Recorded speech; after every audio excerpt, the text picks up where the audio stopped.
శనార్థి తెలంగాణ చూద్దాం. హస్తిన కరుణిస్తే చాలు పదవులు వాటంతట అవే వస్తాయి. కాంగ్రెస్ ముఖ్య నేతల్లో బలపడుతున్న నమ్మకం. సీఎం చేతుల్లో ఏమీ లేదనే భావన. అందుకే హైకమాండ్తో టచ్లోకి. ఇక 4 రోజుల క్రితం దొంతి, బాలు, శంకర్ నాయక్ ఢిల్లీలో చక్కర్లు కొట్టిండ్రు. ఖర్గే, మీనాక్షితో దొంతి భేటీ. ఇక వీరి బాటలోనే పరిగి ఎమ్మెల్యే నర్సాపూర్ ఇన్ఛార్జ్ మురళీ యాదవ్. రాహుల్కు మల్రెడ్డి రంగారెడ్డి లేఖ రాసిండు. అధిష్టానంతో వివేక్ సమావేశం. ఇక రేవంత్ ప్రభావం తగ్గడమే అసలు కారణమా అని చెప్పేసి ఒక ప్రత్యేక కథనం వేసింది శనార్థి తెలంగాణ దినపత్రిక. హస్తినబాట అంటే ఢిల్లీ పోతురంతా. కాంగ్రెస్లో పరిస్థితులు క్రమంగా మారుతున్నాయి. మెల్లమెల్లగా రాష్ట్ర నాయకత్వాన్ని తెలంగాణ కాంగ్రెస్కు సంబంధించిన కీలక నేతలు పక్కన పెట్టేస్తున్నారు. ఇక మంత్రి పదవులు, కార్పొరేషన్ పదవుల కోసం పలువురు రాష్ట్ర నాయకులు నేరుగా హస్తినబాట పడుతున్నారు. ముఖ్యమంత్రి రేవంత్ రెడ్డితో సన్నిహితంగా ఉన్నప్పటికీ కొందరు నేతలకు పదవులు దక్కడం లేదు. ఈ నెల 3న మంత్రివర్గ విస్తరణ జరగనున్నట్లు ప్రచారం ఉంది. అయితే కేబినెట్ విస్తరణలో 100% రేవంత్ మార్క్ లేదనే అభిప్రాయం కాంగ్రెస్ వర్గాల్లో నెలకొంది. ఇటీవల ఎమ్మెల్యే కోటాలో ఎమ్మెల్సీగా కాంగ్రెస్ నాయకురాలు విజయశాంతి అధిష్టానం అవకాశం కల్పించింది. విజయశాంతి ఎంపిక అనేది పూర్తిగా అధిష్టానం ఛాయిసే అని అభిప్రాయం వ్యక్తమవుతోంది. ముఖ్యమంత్రి రేవంత్ రెడ్డికి వేం నరేందర్ రెడ్డి ప్రస్తుతం అన్ని రకాలుగా ఆత్మగా వ్యవహరిస్తున్నారు. రేవంత్ తీసుకోబోయే పలు కీలక నిర్ణయాలన్నీ వేం నరేందర్ రెడ్డికి దాదాపు తెలిసే జరుగుతుంటాయి. అయితే వేం నరేందర్ రెడ్డి ప్రస్తుతం ఎమ్మెల్యేగా కానీ ఎమ్మెల్సీగా కానీ లేరు. దీంతో ఆయనకు ఇటీవల రేవంత్ రెడ్డి ఎమ్మెల్యే కోటా ఎమ్మెల్సీగా ఛాన్స్ ఇప్పిద్దామని అధిష్టానం వద్ద ప్రతిపాదనలు పెట్టినట్టు సమాచారం. అయితే ముఖ్యమంత్రి రేవంత్ రెడ్డి ప్రపోజల్ను అధిష్టానం సున్నితంగా పక్కనబెట్టి సామాజిక సమీకరణల నేపథ్యంలో విజయశాంతికి అవకాశం కల్పించింది. ఈ నేపథ్యంలోనే ముఖ్యమంత్రి రేవంత్ రెడ్డి పలుకుబడి హస్తినలో తగ్గిందనే సంకేతాలు పార్టీ క్యాడర్లో బలంగా వెళ్ళినట్లయింది. అయితే ఉమ్మడి రాష్ట్రంలో దివంగత నేత వైఎస్ రాజశేఖర రెడ్డి ముఖ్యమంత్రిగా ఉన్నప్పటికీ అధిష్టానం వద్ద ఆయన ఎంత చెబితే అంతగా నడిచేది. కానీ ఇప్పుడు రేవంత్ రెడ్డికి ఆ స్థాయి చరిష్మా కరువవడంతో రాష్ట్ర కాంగ్రెస్లోని ముఖ్య నేతలు కూడా ఇటీవల తమ పదవుల విషయంలో ఎవరి ప్రయత్నాలు వారు చేసుకోవడం విశేషం. ఇక 4 రోజుల క్రితం నర్సంపేట ఎమ్మెల్యే దొంతి మాధవ్ రెడ్డి, ఇక దేవరకొండ శాసనసభ్యులు బాలు నాయక్, ఎమ్మెల్సీ శంకర్ నాయక్ హస్తినకు వెళ్ళి వచ్చిండ్రంట.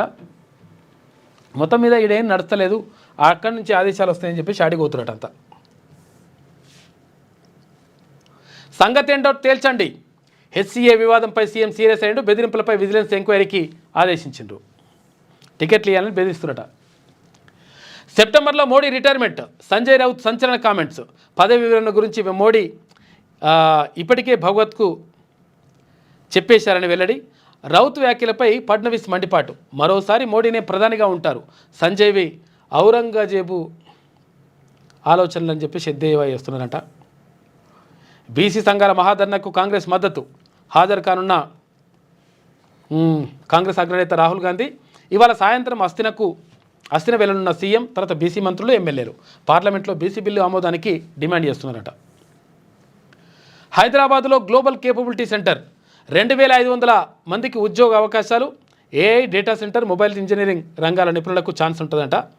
ఇక రేవంత్ రెడ్డితో వాన్గార్డ్ సంస్థ సీఈఓ సమావేశమైనరు. ఆ 400 ఎకరాలు సర్కారువే. న్యాయస్థానంలో భూమికి సంబంధించిన కేసులు రాష్ట్ర ప్రభుత్వం గెలిచింది. భూమి వేలంతో హెచ్సీయూకు ఎలాంటి నష్టం లేదని చెప్పేసి రాష్ట్ర మంత్రి పొన్నం ప్రభాకర్ అంటున్నారు. వేలంతో ఇప్పుడు హెచ్సీయూకు నష్టం ఉంటుందా లేదా తెలియదు, కానీ ఈ భూములు అమ్ముడేందనేది అంటే అసలు విషయం. ఇప్పుడు ప్రభుత్వానికి పైసలు కావాలనుకుంటే భూములు అమ్మాలనా?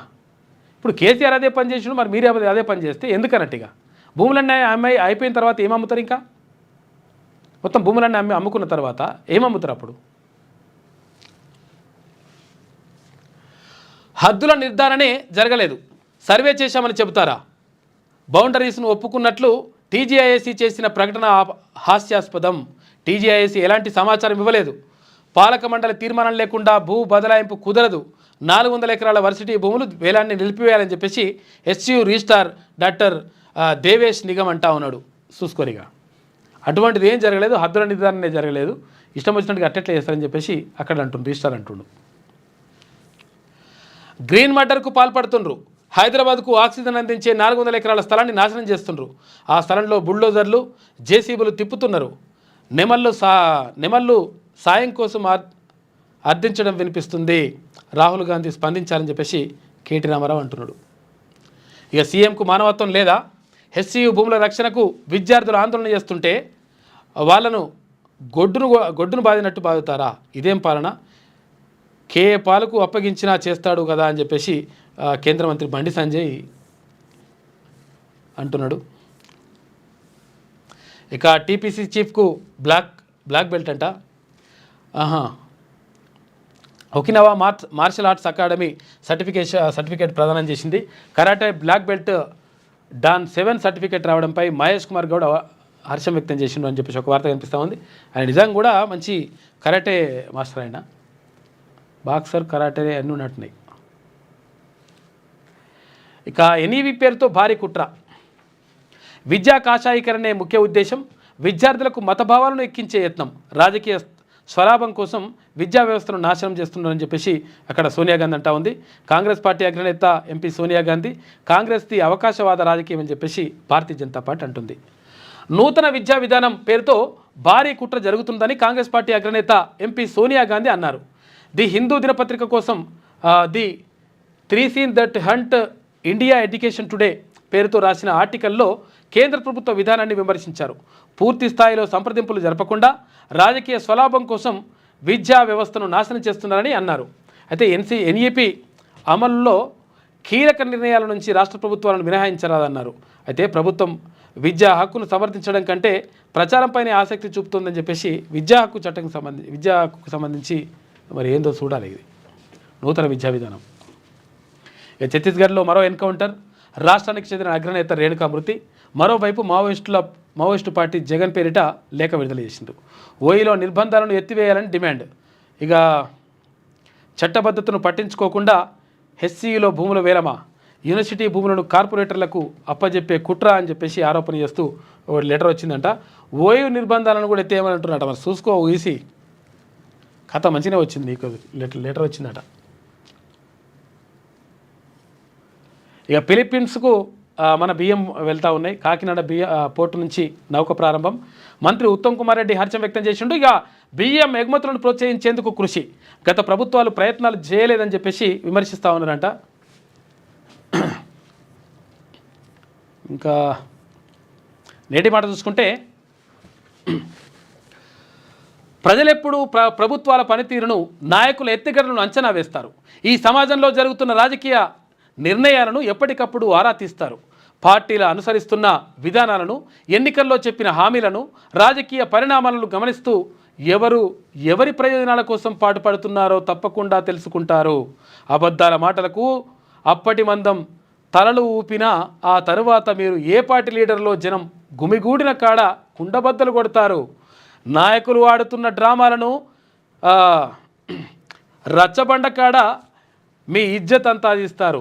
ప్రజల మాటల్ని కాదని, ప్రజల మద్దతు లేని ఏ ప్రభుత్వాలు చివరకు నీ నిలదొక్కుకోవు.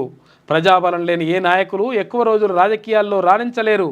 ఓట్లేసిన జనాన్ని అమాయకులుగా అంచనా వేయకండి. మీ ప్రవర్తనలను ప్రతి నిమిషం గమనిస్తూ మీకు సరైన బుద్ధి చెప్పే రోజుల కోసం పడిగాపులు కాస్తుంటారు అని చెప్పేసి పెద్దపల్లి రాజన్న ఆవేదనతో రాసిండు. నల్లగొండ జిల్లా మత సామరస్యానికి పెట్టింది పేరు అని చెప్పేసి ఒక వార్త కనిపిస్తూ ఉంది. చర్చలు సఫలం. సీఎం వ్యాఖ్యలపై మండిపడ్డ మాజీ మంత్రి జగదీష్ రెడ్డి అని చెప్పేసి ఒక వార్త. సైబర్ మోసాల గురించి అవగాహన కలిగి ఉండాలని చెప్పేసి అంటా ఉన్నారు తెలుగు పోలీస్ ఆఫీసర్లు. నేటి యువత మద్యానికి బానిస అవుతున్నారు అని చెప్పేసి ఒక ప్రత్యేక కథనం వేసినట్టుంది శనార్థి తెలంగాణ దినపత్రిక.